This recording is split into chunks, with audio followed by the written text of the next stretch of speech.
Hi dear students, here doctor Anil Gorakh Darekar. तो आज हम यहाँ पे देखने वाले हैं न्यू क्वेश्चन पेपर पैटर्न की जो 2025-26 सेमेस्टर 1 से इम्प्लीमेंट किया जा रहा है, और साथ ही साथ हम कुछ इम्पोर्टेंट पॉइंट्स के बारे में डिस्कशन करने वाले हैं कि जो पॉइंट्स अगर आप प्रिपेयर करोगे तो इंजीनियरिंग केमिस्ट्री सब्जेक्ट आप आसानी से पास हो जाओगे।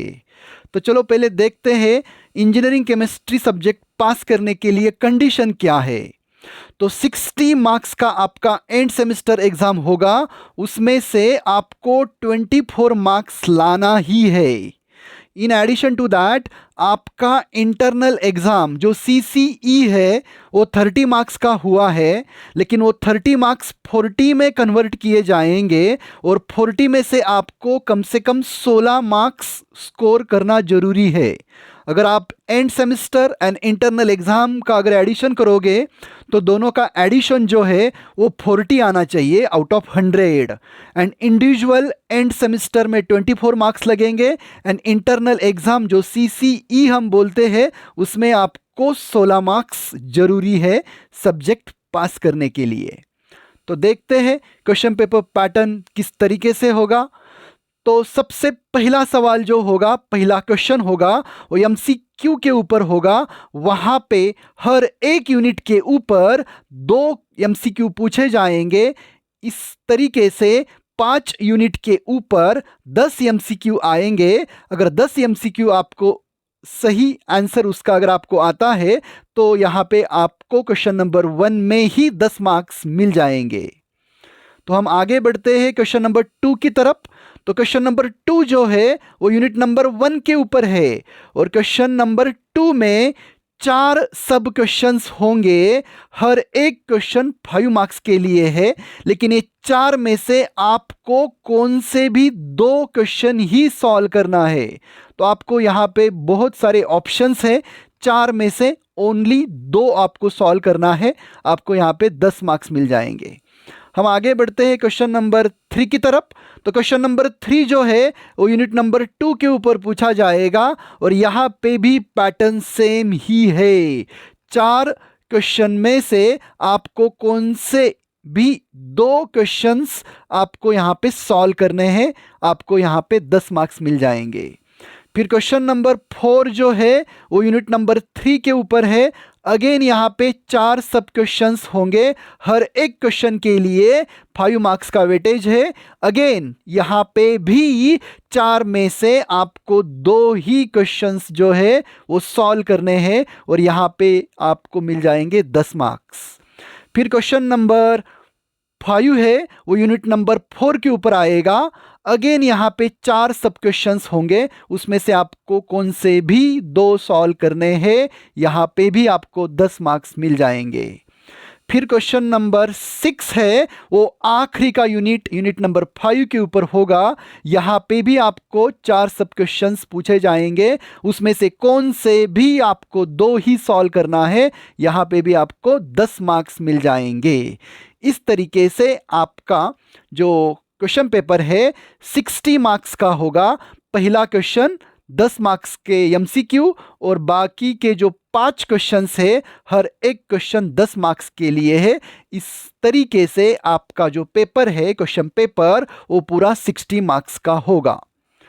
तो जहाँ तक हम बात करते हैं पासिंग की, तो पासिंग के लिए आपको मैंने पहले ही बोला था कि 60 में से 24 मार्क्स स्कोर करना ही है, तभी जाके आपका एंड सेमेस्टर एग्ज़ाम जो है केमिस्ट्री का वो पास होगा। अभी हम यहाँ पे कंसिडर करते हैं कि फर्स्ट क्वेश्चन जो MCQ का है वहीं पे आपको 10 में से 10 मार्क्स मिल गए। तो आप देख सकते हो कि अगर MCQ में 10 मार्क्स आपको मिलते हैं तो 24 में से 10 मार्क्स तो MCQ के ही हो गए। कितने रह गए? 14 मार्क्स रह गए, जो आपको थ्योरी के जो क्वेश्चंस है क्वेश्चन नंबर 2 से लेके क्वेश्चन नंबर 6 तक, वहाँ पे आपको ओनली 14 मार्क्स की ज़रूरत है। मान के चलो आपने MCQ में 0 मार्क्स स्कोर किए हैं, यानी कि आपके सारे MCQ गलत आ गए, राइट। फिर भी यहाँ पे आपको मैं कुछ पॉइंट्स यहाँ पे बताऊंगा कि अगर वो पॉइंट्स आप परफेक्टली प्रिपेयर करोगे तो आपको यहाँ पे 24 मार्क्स जो है वो फिक्स मिल जाएंगे। तो हम यहाँ पे ऑन प्रियोरिटी बेसिस कौन से पॉइंट्स प्रिपेयर करने हैं वो यहाँ पे देखेंगे। सबसे पहला पॉइंट जो है factors affecting rate of corrosion कि जो आखिरी का यूनिट नंबर 5 के ऊपर है। अभी आप सोचोगे कि यूनिट नंबर 5 से क्यों शुरुआत किया, यूनिट नंबर 1 से क्यों नहीं किया। उसके पीछे रीज़न ये है कि रिसेंटली आपके टीचर ने आपको यूनिट नंबर 5 जो है वो क्लास में पढ़ाया होगा और वो यूनिट नंबर 5 आपके दिमाग में फ्रेश होगा। तो यूनिट नंबर 5 के ऊपर पहला जो पॉइंट है वो है factors affecting rate of corrosion.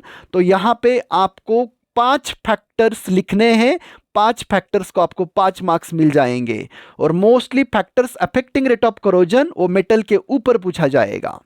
उसके बाद है मैकेनिज्म ऑफ ड्राई और वेट करोजन।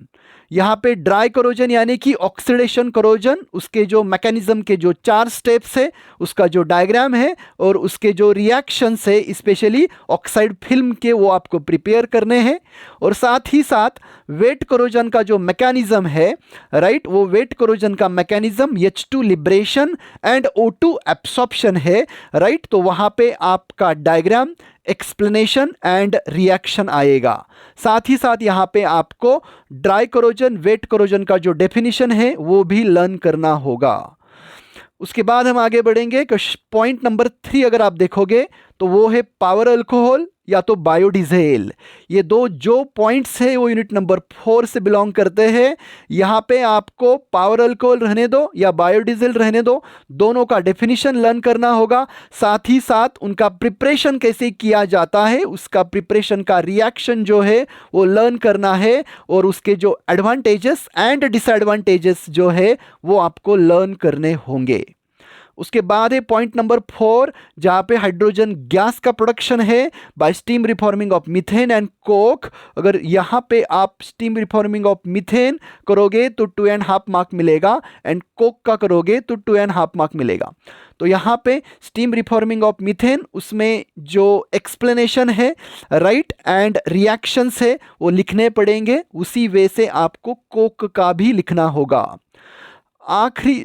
आखिरी सेकंड लास्ट जो पॉइंट है वो है यूनिट नंबर 3 के ऊपर राइट। वहां पे 2 पॉलीमर आपको परफेक्टली प्रिपेयर करने हैं, एक है पॉलीकार्बोनेट एंड दूसरा है बायोडिग्रेडेबल पॉलीमर। यहाँ पे पॉलीकार्बोनेट का स्ट्रक्चर राइट, उसके प्रॉपर्टीज एंड उसके एप्लीकेशंस आपको लर्न करना है। और बायोडिग्रेडेबल पॉलीमर में PHBV का structure, PHBV is example of biodegradable polymer, वो एग्जाम्पल जो है PHBV का उसका स्ट्रक्चर आपको लर्न करना है। साथ ही साथ कौन से फैक्टर्स है कि जो बायोडिग्रेडेशन को अफेक्ट करते हैं, वो 3 फैक्टर्स भी आपको लर्न करने हैं और उसके बाद उसके जो प्रॉपर्टीज एंड एप्लीकेशंस है वो आपको लर्न करने हैं। और आखिरी का पॉइंट जो है यहाँ पे graphene and carbon nano tube, ऐसे 2 पॉइंट्स मैंने यहाँ पे दिए हैं। तो ग्राफीन का स्ट्रक्चर, उसके प्रॉपर्टीज एंड उसके एप्लीकेशंस आपको लर्न करना है। साथ ही साथ कार्बन नैनो ट्यूब का डेफिनेशन, उसके टाइप्स, उसमें सिंगल है, मल्टी है। सिंगल में 3 है, आर्मचेयर, जिगजैग एंड हेलिकल। तो उसके स्ट्रक्चर्स होंगे, उनके स्ट्रक्चर का एक्सप्लेनेशन होगा राइट। साथ ही साथ उनके प्रॉपर्टीज होंगे एंड एप्लीकेशंस होंगे, वो आपको लर्न करने हैं। सो डियर स्टूडेंट्स, अगर ये 6 पॉइंट्स जैसे आपको मैंने यहाँ पे बताया, अगर ये पॉइंट्स आप परफेक्टली प्रिपेयर करोगे तो आपको पक्का 24 मार्क्स मिलने वाले हैं, जो पासिंग के लिए जरूरी है। तो डियर स्टूडेंट्स, हम अगले वीडियो में मिलेंगे जिसको 70 आउट ऑफ 70 मार्क्स स्कोर करना है राइट। उन स्टूडेंट्स के लिए हम हर एक यूनिट के ऊपर किस तरीके से क्वेश्चंस पूछे जा सकते हैं उसके बारे में डिस्कशन करेंगे।